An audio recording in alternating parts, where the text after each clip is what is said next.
မင်္ဂလာပါ AI နဲ့ပတ်သက်တဲ့အကြောင်းလေးပြောကြည့်ကြအောင်ဆိုတော့ဘယ်ပညာရှင်ရပေါ့နော်ဘယ်ပညာရှင်က AI ကိုမတက်လို့ရှိရင်နောက်လာမယ့်အနာဂတ်မှာ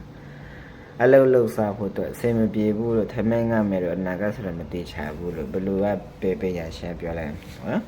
โอเคကျွန်တော် line ပေါ်မှာမြင်ရတဲ့လောက်ကတော့ AI ကိုမတက်ဘူးဆိုလို့ရှိရင် AI ကနေပတ်စံဘယ်လောက်ရှာလို့ရတယ် AI ကိုသုံးပြုတ်ပြီးတော့ငွေဘယ်လောက်ရှာလို့ရတယ်အနာဂတ်မှာ AI ကိုမှမသိဘူးသုံးမပြုတ်ဘူးဆိုခက်မနေဘူးပေါ့နော်ဒီလိုမျိုးစကားတွေပြောကြတာရှိတယ်ဆိုတော့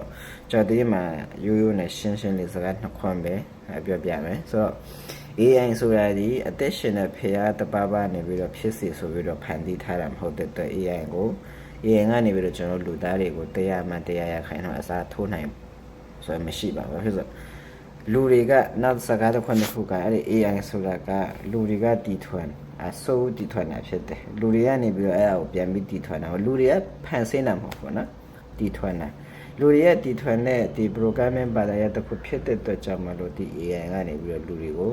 တရားမှတရားရခိုင်တော့အစားမထိုးနိုင်ပါဘူးနော်စိတ်မပူကြပါနဲ့ဒီ AI ကကျွန်တော်လူသားတွေပေါ်မှာ60ရာခိုင်နှုန်းလောက်တောင်မှလွှမ်းမိုးနိုင်ဆိုရှိမှာမဟုတ်ပါဘူးဆိုတာကိုကျွန်တော်ဒီမှာပြောရှင်းတယ်